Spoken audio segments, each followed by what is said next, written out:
ಕರಾವಳಿಯಲ್ಲಿ ದಿನೇ ದಿನೇ ವಾತಾವರಣದ ಬಿಸಿ ಏರ್ತಾ ಇದೆ. ಅಲ್ಲಲ್ಲಿ ಅಗ್ನಿ ಅವಘಡಗಳು ಕೂಡ ನಡೀತಾ ಇವೆ. ಕಾಡು ಪ್ರದೇಶ, ಹುಲ್ಲುಗಾವಲುಗಳಲ್ಲಿ ಬೆಂಕಿ ಕಾಣಿಸಿಕೊಳ್ಳುವ ಘಟನೆ ಕೂಡ ನಡೀತಾ ಇದೆ. ಇಂತಹ ಸಂದರ್ಭ ತುರ್ತು ಬೆಂಕಿ ಅವಘಡಗಳನ್ನು ನಿಯಂತ್ರಿಸಲು ಅಗ್ನಿಶಾಮಕ ದಳದಲ್ಲಿ ಒಂದೇ ವಾಹನವಿದ್ದು ಹೆಚ್ಚಿನ ಬೇಡಿಕೆ ಇದೆ. ಈ ಕುರಿತ ಒಂದು ವಿಶೇಷ ವರದಿ ಇಲ್ಲಿದೆ ನೋಡಿ.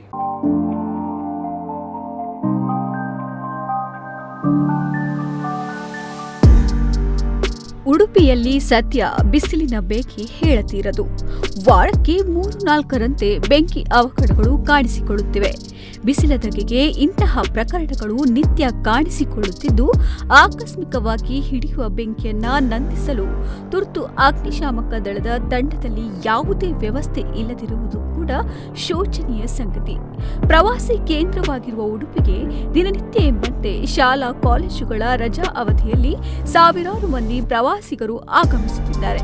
ಆದರೆ ದೊಡ್ಡ ಮಟ್ಟದ ಅನಾಹುತಗಳೇನಾದರೂ ನಡೆದರೆ ಇಲ್ಲಿ ಬೆಂಕಿ ನಂದಿಸಲು ಯಾವುದೇ ವ್ಯವಸ್ಥೆ ಇಲ್ಲ. ನಗರದ ಜಿಲ್ಲಾ ಅಗ್ನಿಶಾಮಕ ದಳದ ಕಚೇರಿಯ ಮುಂಭಾಗದಲ್ಲಿ ಅಗ್ನಿಶಾಮಕ ವಾಹನವಿದ್ದರೂ ಕೂಡ ಸೂಕ್ತವಾದ ಕಾರ್ಯನಿರ್ವಹಣೆ ಇಲ್ಲದೆ ವಾಹನ ಗುಜರಿಗೆ ಬಂದು ನಿಂತಿದೆ. ಈಗಾಗಲೇ ಜಿಲ್ಲೆಯ 2 ಅಗ್ನಿಶಾಮಕ ವಾಹನಗಳು ಗುಜರಿ ವಾಹನವಾಗಿದ್ದು ಯಾವುದೇ ಉಪಯೋಗಕ್ಕೆ ನಿಲುಕುತ್ತಿಲ್ಲ. ಬಹುಶಃ ಉಡುಪಿಯ ಅಗ್ನಿಶಾಮಕ ದಳದಲ್ಲಿ ಒಂದೇ ವಾಹನ ಇದ್ದು ಈ ಭಾಗದಲ್ಲಿ ಆಗಾಗ್ಗೆ ಬೆಂಕಿ ಅವಘಡಗಳು ಕಾಣಿಸ್ತಿರುವಾಗ ಸುತ್ತಮುತ್ತಲಿನಲ್ಲಿ ಒಂದೇ ವಾಹನವನ್ನು ಹಿಡಿಕೊಂಡು ಇಡೀ ತಾಲೂಕಿನಲ್ಲಿ ಸುತ್ತುವುದು ಸರಿಯಲ್ಲ. ಬಹುಶಃ ಹೆಚ್ಚಿನ ಸಂಖ್ಯೆಯಲ್ಲಿ ಇಲ್ಲಿ ವಾಹನದ ಸಂಖ್ಯೆ ಹೆಚ್ಚಿಸಬೇಕು. ಯಾಕಂತ ಹೇಳಿದರೆ ಒಂದೇ ಎಟ್ ಎ ಟೈಮ್ ಒಂದೇ ಗಳಿಗೆಯಲ್ಲಿ ಬೇರೆ ದಿಕ್ಕಿನಲ್ಲಿ ಇನ್ಸಿಡೆಂಟ್ ಆದರೆ ಅಲ್ಲಿ ವಾಹನದ ಕೊರತೆ ಉಂಟಾಗ್ತದೆ. ಈ ನಿಟ್ಟಿನಲ್ಲಿ ಈಗ ಸರ್ಕಾರದ ಬಸ್ಸುಗಳನ್ನು ಬದಲಾವಣೆ ಮಾಡ್ತಾ ಇರ್ತಾರೆ. ಯಾಕಂತ ಹೇಳಿದರೆ ಅದರಿಂದ ಪ್ರಯೋಜನ ಇದೆ ಅಂತ ಹೇಳಿ ತುಂಬ ಬಸ್ಗಳನ್ನು, ಹಾಗೆ ಫೈರ್ ಬ್ರಿಗೇಡ್ ಕೂಡ ಅವಶ್ಯಕತೆ ಅಂತ ನಾನು ಈ ಭಾಗದಲ್ಲಿ ಭಾವಿಸ್ತೇನೆ. ಯಾಕಂದರೆ ನಮ್ಮ ಕರಾವಳಿ ಭಾಗ ಬಹಳ ಬಿಸಿಯಾದ ಹವಾಗುಣಕ್ಕೆ ಹೊಂದಿರುವುದರಿಂದ ಆಗಾಗ್ಗೆ ಇದು ಬೆಂಕಿ ತಾಗ್ತಾ ಇದೆ. ನಮ್ಮ ಮಣಿಪಾಲದಲ್ಲಿ ಇಷ್ಟ ತನಕ ಆದಂಥ ಇನ್ಸಿಡೆಂಟ್ ಅಂದರೆ ಎಷ್ಟು ಅಂಗಡಿಗಳು ಬೆಂಕಿ ತಾಗಿದೆ, ಎಲ್ಲವೂ ಫೈರ್ ಬ್ರಿಗೇಡ್ ಬರುವಾಗ ಸಂಪೂರ್ಣ ನಾಶ ಆಗಿದ್ದ ನಾನು ಕಣ್ಣಾರೆ ಕಂಡದವ. ಹಾಗಿರುವಾಗ ಇಲ್ಲಿ ಅಗ್ನಿಶಾಮಕದ ವಾಹನದ ಸಂಖ್ಯೆಯನ್ನು ಹೆಚ್ಚಿಸಬೇಕಾಗಿ ಸರ್ಕಾರಕ್ಕೆ ಒತ್ತಾಯ ಮಾಡ್ತಿದ್ದೇನೆ. ಸದ್ಯ ಉಡುಪಿಯ ಅಗ್ನಿಶಾಮಕ ದಳದ ಕಚೇರಿಯಲ್ಲಿ ಒಂದು ಅಗ್ನಿಶಾಮಕ ವಾಹನವಿದ್ದು ಆಕಸ್ಮಿಕ ಅವಘಡಗಳಿಗೆ ಮಾತ್ರ ಲಭ್ಯ ಎನ್ನುವಂತಿದೆ. ಉಡುಪಿಯಿಂದ ಹೆಜಮಾಡಿಯ ತನಕ ಕೂಡ ಇದೇ ವಾಹನವನ್ನ ಬಳಸಿ ಅಗ್ನಿಶಾಮಕದ ಕಾರ್ಯ ಮಾಡಬೇಕಾದ ಅನಿವಾರ್ಯತೆ ಎದುರಾಗಿದೆ. ಈ ಹಿಂದೆ ಇಲ್ಲಿ 4 ಅಗ್ನಿಶಾಮಕ ವಾಹನಗಳಿದ್ದು ಈಗಾಗಲೇ ಉಳಿದ ವಾಹನಗಳು ಗುಜರಿ ಸೇರಿವೆ. ಜಿಲ್ಲೆಯ ಬಹುತೇಕ ಅಗ್ನಿಶಾಮಕ ಕೇಂದ್ರಗಳಲ್ಲಿ ಇದೇ ಪರಿಸ್ಥಿತಿ ಮುಂದುವರೆದಿದ್ದು, ಎಲ್ಲಾ ಕೇಂದ್ರಗಳಲ್ಲೂ ಹಳೆಯ ಅಗ್ನಿಶಾಮಕ ವಾಹನಗಳೇ ಇವೆ. ಆಧುನಿಕ ವ್ಯವಸ್ಥೆಗಳೇ ಇಲ್ಲದ ಅಗ್ನಿಶಾಮಕ ವಾಹನಗಳನ್ನ ಅಗಲಕಿರಿದಾದ ರಸ್ತೆಯಲ್ಲಿ ತೆಗೆದುಕೊಂಡು ಹೋಗಿ ಅಗ್ನಿಶಾಮಕ ಕೆಲಸ ಮಾಡೋದು ದೊಡ್ಡ ಹರಸಾಹಸವೇ ಆಗಿದೆ.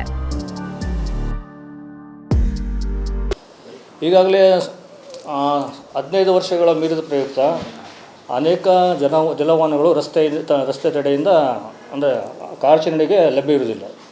ಫಾರ್ ಎಕ್ಸಾಂಪಲ್ ಈಗ ಕುಂದಾಪುರದಲ್ಲೂ 2 ವೆಹಿಕಲ್ಗಳು 15 ವರ್ಷಗಳ ಪ್ರಯುಕ್ತ ಅಗ್ನಿ ಕರೆಗೆ ಸ್ಪಂದಿಸ್ತಿಲ್ಲ. ಬೈಂದೂರಲ್ಲಿ ಒಂದಿದೆ, ಬೈಂದೂರಿನ ಅಗ್ನಿಶಾಮಕ ವಾಹನ ಇದೆ. ಉಡುಪಿಯಲ್ಲಿ ಒಂದೇ ಅಗ್ನಿಶಾಮಕ ವಾಹನ ಇದೆ. ಆಮೇಲೆ ಮಲ್ಪೆಯಲ್ಲಿ ಒಂದು ಅಗ್ನಿಶಾಮಕ ವಾಹನ ಇದೆ. ಈ ಅಗ್ನಿಶಾಮಕ ವಾಹನಗಳನ್ನು ನಾವು ಬೇರೆ ಜಿಲ್ಲೆಯಿಂದ ಈ ಕಡೆ ತರಿಸಿದ್ದೀವಿ. ಈಗಾಗಲೇ ಸರ್ಕಾರದಿಂದ ಮತ್ತು ಇಲಾಖೆಯಿಂದ ಹೊಸದಾಗಿ ಅಗ್ನಿಶಾಮಕ ವಾಹನಗಳನ್ನು ಖರೀದಿಸುವಂಥ ಒಂದು ಟೆಂಡರಿಂಗ್ ಪ್ರೊಸೆಸ್ ನಡೀತಿದೆ. ಆದ್ದರಿಂದ ಸಾರ್ವಜನಿಕರು ಏನು ಮಾಡಬೇಕಂದ್ರೆ, ಈಗಾಗಲೇ ಅಗ್ನಿಶಾಮಕ ವಾಹನ ಕೊರತೆ ಪ್ರಯುಕ್ತ ತಾವುಗಳು ಸಾಧ್ಯವಾದಷ್ಟೇ ಮಟ್ಟಿಗೆ ಫೈರ್ ಪ್ರಿವೆನ್ಷನ್ ಅಂದರೆ ತಮ್ಮ ಲೆವೆಲಲ್ಲೇ ಬೆಂಕಿಯನ್ನು ಆರಿಸುವಂಥ ಒಂದು ಪ್ರಯತ್ನವನ್ನು ಮಾಡಬೇಕು. ತಮ್ಮಲ್ಲಿ ಒಂದು ಸಣ್ಣ ಬೆಂಕಿಗಳು, ದೊಡ್ಡ ಬೆಂಕಿಗಳಲ್ಲ. ಇನ್ನು ಮುಂದೆ ನಮ್ಮ ಅಗ್ನಿಶಾಮಕ ಬಂದು ನಮ್ಮ ಒಂದು ಸೇವೆಯನ್ನು ಸಲ್ಲಿಸ್ತಾರೆ. ತಾವುಗಳು ಸ್ವಲ್ಪ ಸನ್ನದ್ಧರಾಗಬೇಕಂತೇಳಿ ನಾನು ಇದು ಮಾಡ್ತೀನಿ. ಮತ್ತು ತಾವುಗಳು ಆದಷ್ಟು ಮಟ್ಟಿಗೆ ತಮ್ಮ ಸುತ್ತಮುತ್ತ ಬೆಳೆದಿರುವಂಥ ಹುಲ್ಲುಗಳನ್ನು ಕ್ಲೀನ್ ಮಾಡಿ ಸ್ವಚ್ಛವಾಗಿ ಇಟ್ಕೊಂಡು ಯಾವುದೇ ಥರದ ಈ ಫಾರೆಸ್ಟ್ ಫೈರ್ ಇರ್ಬೋದು ಅಥವಾ ಗ್ರಾಸ್ ಫೈರ್ ಆಗದಂತೆ ನೀವು ನೋಡಿಕೊಳ್ಬೇಕಂತೇಳಿ ನಾನು ಕೋರಿಕೊಳ್ತೀನಿ. ಒಟ್ಟಾರೆಯಾಗಿ ಜಿಲ್ಲೆಯ ಪರಿಸ್ಥಿತಿಯನ್ನ ಅವಲೋಕಿಸಿ ತಕ್ಷಣವೇ ಅಗತ್ಯವಿರುವ ಅಗ್ನಿಶಾಮಕ ವಾಹನವನ್ನ ಪೂರೈಸಬೇಕಾದ ಅಗತ್ಯತೆ ಇದೆ. ಇಲ್ಲವಾದಲ್ಲಿ ತುರ್ತು ಸಂದರ್ಭಗಳಲ್ಲಿ ವಾಹನದ ವ್ಯವಸ್ಥೆ ಇಲ್ಲದೆ ಅಗ್ನಿಯನ್ನ ನಂದಿಸುವ ಕಾರ್ಯದಲ್ಲಿ ಸಿಬ್ಬಂದಿ ಮಾತ್ರ ಭಾಗಿಯಾಗುವ ಮೂಲಕ ಇನ್ನೊಂದು ಅವಘಡಕ್ಕೆ ಸಾಕ್ಷಿಯಾಗುವಂತಹ ಪರಿಸ್ಥಿತಿ ಜಿಲ್ಲೆಯಲ್ಲಿದೆ.